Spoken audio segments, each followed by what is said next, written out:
So remember those videos like 2 or 3 years ago? And it was just those commentary things where they would just talk about some random topic with gameplay in the background.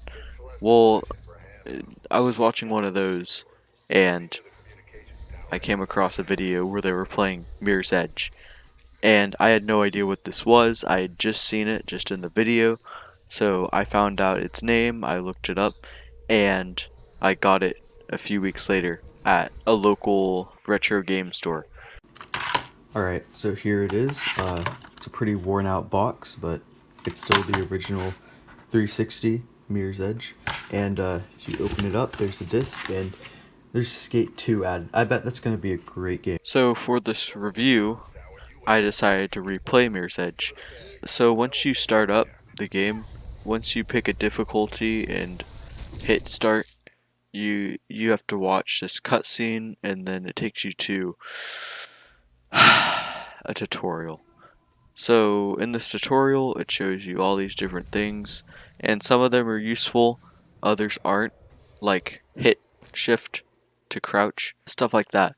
So that part wasn't that great. That's not a great first impression, but luckily you can skip the tutorial and just go ahead and start the game.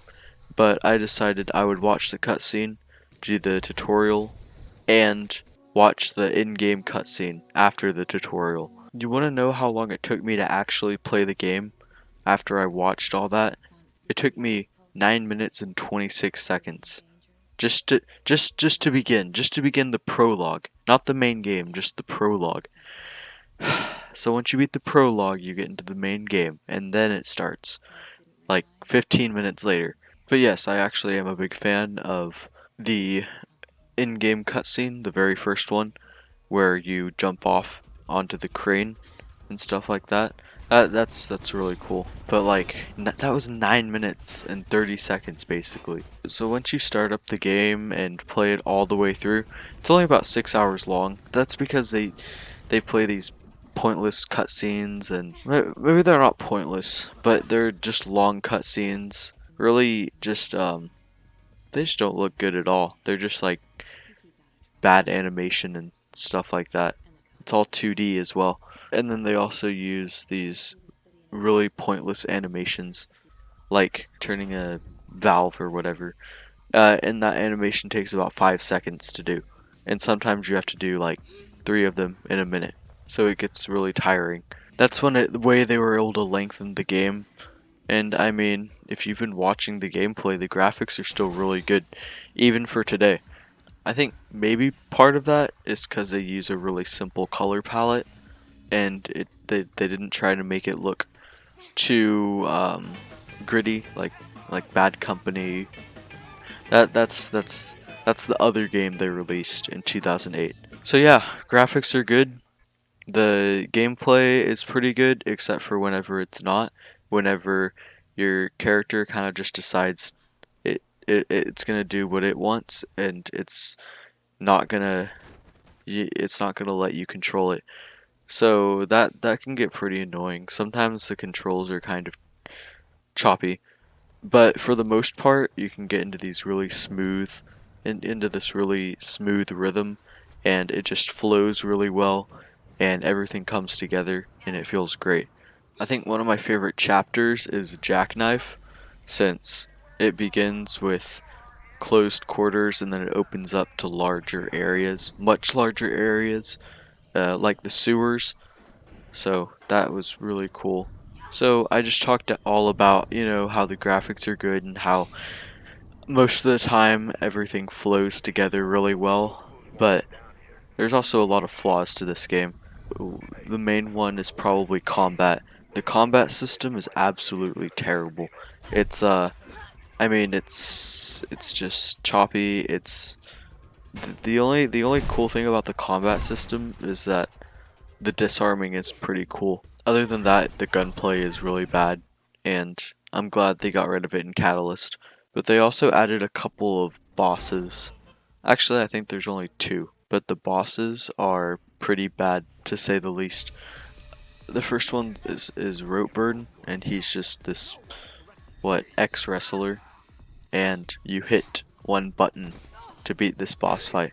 It goes up to this big climax where you get knocked off of a building, which should probably break your back, and then he rushes towards you, and you gotta disarm him.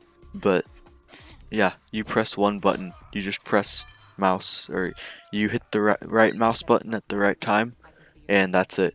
And then the second boss fight is it's this assassin who's trying to kill you, but the only good thing about that boss fight is chasing him, and that's the parkour part. And then the very end, the final thing, is really simple and easy. There's nothing to it really. You just jump. That's all you do. You run and then you jump. It goes up to this big climax, and then you run and jump, and then it does one of those quick time event, and then that's it. You beat the game. Good job. After you beat that entire thing, there is an end game actually, and there's speed runs where you just, well, you speed run chapters, and you try to see how fast you can do it. So I've done some speed running. I wouldn't say I'm great at it, but I tried to replicate or better my time on the prologue speedrun that I did a couple months ago, but I just, for the life of me, I wasn't able to do it. So here's some footage of me doing it a couple months ago, and that's that. I've tried to do it all the way up to, I think, chapter 3, and then gave up because every single time I slip up just a little bit, I restart, so that I never get anywhere. And it's a really bad habit, and I just get frustrated. And then, okay, so after that, there's time trials. Time trials are really hard to do, actually. A lot of them are really difficult. All you do is just run to these checkpoints, but you gotta do it really fast. And it's really hard to get 3 stars on anything with the time trials.